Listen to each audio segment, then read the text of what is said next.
Hello বন্ধুরা, আশা করি সকলে ভালো আছেন এবং সুস্থ আছেন। আজকের ভিডিও বিষয়বস্তু হচ্ছে আপনার ফেসবুক পেজে যদি রিকমেন্ডেশন যে অপশনটা আছে এই অপশনটা যদি বন্ধ হয়ে থাকে, অর্থাৎ আপনার পেজে যদি নট রিকমেন্ডেবল অপশনটা দেখতে পান, তাহলে আপনি এই প্রবলেমটা সলভ কিভাবে করবেন, এই সমস্যাটার সমাধান আপনি কিভাবে করবেন, এটাই আজ আমি আপনাদের এই ভিডিওটির মাধ্যমে অত্যন্ত সুন্দরভাবে দেখিয়ে দেব। আপনারা যদি ফার্স্ট থেকে লাস্ট পর্যন্ত আমার ভিডিওটা কন্টিনিউ করেন, তাহলে আপনি খুব ইজিলি আপনার এই ফেসবুক পেজের যে প্রবলেম এই প্রবলেমটা সলভ করতে পারবেন। এখন কথা হচ্ছে, আপনার ফেসবুক পেজে যদি রিকমেন্ডেশন যে অপশনটা আছে এটা যদি অফ হয়ে থাকে, অর্থাৎ আপনার ফেসবুক পেজে যদি নট রিকমেন্ডেবল অপশনটা অন হয়ে থাকে, তাহলে আপনার পেজের কি ক্ষতি হতে পারে। আপনার পেজে এক ধরনের মারাত্মক ইফেক্ট পড়বে এই অপশনটা চালু হওয়ার কারণে। এই নট রিকমেন্ডেবল অপশনটা যদি আপনার ফেসবুকে শো করে, তাহলে আপনার ফেসবুক যে ভিডিওগুলো আছে এই ভিডিওগুলো ফেসবুক অ্যালগরিদম কখনো অন্যজনের কাছে সাজেস্ট করবে না। এতে করে আপনার ফেসবুকের যে ভিউ এটা একদমই কমে যাবে এবং আপনার ফেসবুক পেজের যে রিচ এই রিচটা একদম কমে যাবে।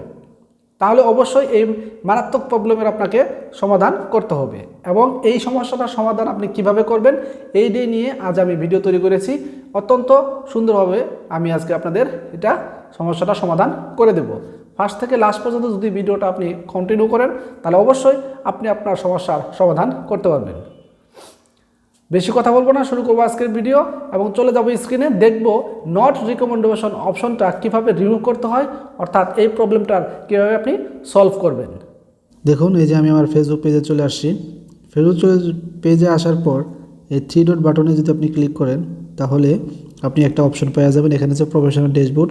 প্রফেশনাল ড্যাশবোর্ডে ক্লিক করার পর আপনার সামনে এই টাইমে একটা ইন্টারফেস চলে আসবে। আপনি স্ক্রল করে নিচের দিকে যাবেন। নিচের দিকে দেখেন আপনি এই যে পেজ রিকমেন্ডেশন, এখানে আপনি যদি ক্লিক করেন, তাহলে কিন্তু এই যে নট রিকমেন্ডেবল অপশনটা আমার ফেসবুক পেজে তার অটোমেটিক চলে আসছে। এই জন্য কিন্তু আমি আমার ফেসবুকে রিচ পাচ্ছি না এবং ফলোয়ার বা ভিউয়ার কিচ্ছু পাচ্ছি না। এই প্রবলেমটার সলভ আমি এখন করব। এই সলভটা করার কীভাবে করতে হবে, এটার এই প্রবলেমটার সলভ সেটা আমি দেখাচ্ছি। আপনি আপনার ফেসবুক পেজে যে প্রোফাইল সেখানে আসবেন। এখানে আসার পর এখানকার একটা স্ক্রিনশট আপনি নেবেন। দেখুন, আমি একটা স্ক্রিনশট নিয়ে নিলাম। স্ক্রিনশট নেওয়ার পর আপনি আবার 3 ডট বাটনে ক্লিক করবেন। ক্লিক করার পর আপনি আবার প্রফেশনাল ড্যাশবোর্ডে যাবেন। প্রফেশনাল ড্যাশবোর্ডে যাওয়ার পর স্ক্রল করে আপনি আবার নিচের দিকে যাবেন। নিচের দিকে যেয়ে আপনি যে আবার পেজ রিকমেন্ডেশন অপশন দেখতে পাচ্ছেন, এখানে ক্লিক করবেন। এখানে ক্লিক করার পর আবার যে এই অপশনটা আসছে এই অপশনটার আপনি একটা স্ক্রিনশট নিয়ে নেবেন। স্ক্রিনশট নেওয়ার পর আমার কাজ শেষ। আমার ডকুমেন্ট আমি অলরেডি রেডি করে ফেলেছি। তাহলে আমি এটার জন্য এখন কি করব, সলভটা করব। ঠিক আছে, এই সলভটা করার জন্য এই যে নিচে দেখতে পাচ্ছেন হেল্প অ্যান্ড সাপোর্ট, এই হেল্প অ্যান্ড সাপোর্টে ক্লিক করবেন। ক্লিক করার পর আপনি যে দেখতে পাচ্ছেন রিপোর্টে প্রবলেম, এই রিপোর্টে প্রবলেম আপনি ক্লিক করবেন। ক্লিক করার পর আপনি এখানে ওকে বাটনটা দেখতে পাচ্ছেন। এর নিচে আপনি দেখুন continue and report A problem লেখা আছে। এই continue and report A problem অপশনে আপনি ক্লিক করবেন। এখানে ক্লিক করার পরে আমাদের যে মেন পেজ যেখানে গিয়ে আমরা প্রবলেমটা সলভ করব সেখানে চলে যাবে। দেখুন, এই যে আমার এখানে ওপেন হয়ে গেছে। ওপেন হয়ে যাওয়ার পরে ইনক্লুড যে দেখতে পাচ্ছেন, আপনি এই যে সবুজ বাটনটা এখানে ক্লিক করবেন। এখানে ক্লিক করার পরে সিলেক্ট প্রোডাক্ট, আপনি কিসের উপরে করতে চাচ্ছেন। ঠিক আছে, আপনি এখান থেকে এসে আপনি এখানে আপনার পেজ, এই পেজ অপশনে ক্লিক করবেন। পেজ অপশনে ক্লিক করার পরে আপনি এখানে কিন্তু একদম মূল জায়গায় চলে আসছেন।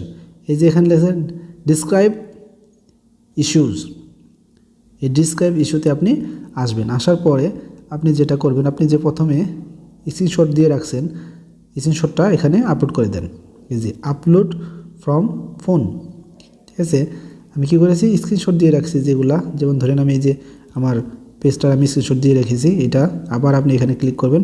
ক্লিক করার পর দ্বিতীয় যে স্ক্রিনশটটা দিয়েছিলাম আমি নট রিকমেন্ডেবল, এই অপশনটা সিলেক্ট করে আমি কিন্তু দুইটা আমার স্ক্রিনশট এখানে আপলোড করে দিয়েছি। ঠিক আছে, এখন ডিসক্রাইব দ্য ইস্যু, এখানে আপনাকে একটা অ্যাপ্লিকেশন ফর্ম লিখতে হবে।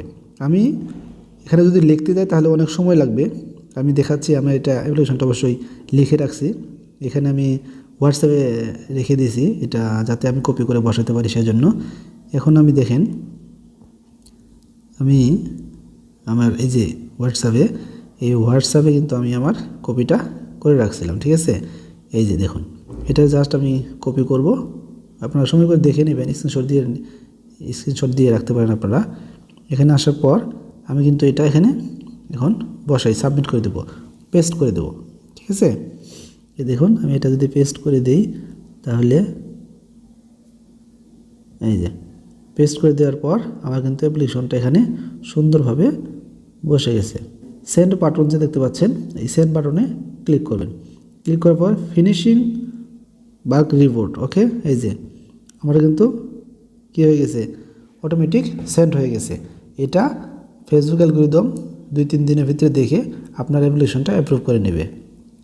অ্যাপ্রুভ করে নেওয়ার পর আপনি যে এখানে যে আপনার এই প্রবলেমটা দেখতে পাচ্ছেন, ওই যে প্রবলেমটা এখন কিন্তু এখানে আর আপনি দেখতে পাবেন না। অবশ্যই এটা আমি অ্যাপ্লিকেশনটা মাত্র করলাম, ফেসবুক অ্যালগরিদম অবশ্যই 2-3 দিন সময় নেবে। 2-3 দিনের ভিতরে দেখে আমার এই প্রবলেমটা কিন্তু সলভ করে দেবে। হ্যাঁ বন্ধুরা, আজকে এই ভিডিওর মাধ্যমে যদি আপনি সামান্য পরিমাণ জ্ঞান অর্জন করে থাকেন এবং আপনার সমস্যার সমাধান যদি আপনি করতে পারেন, তাহলে অবশ্যই আপনি আমার ইউটিউব চ্যানেলটা সাবস্ক্রাইব করে দেবেন এবং পাশে থাকা বেল বাটনটা অন করে দেবেন। নতুন ভিডিও আপলোড হওয়ার সাথে সাথে আপনি সবার আগে নোটিফিকেশন পেয়ে যাবেন। সে পর্যন্ত সুস্থ থাকবেন, ভালো থাকবেন। আসসালামু আলাইকুম।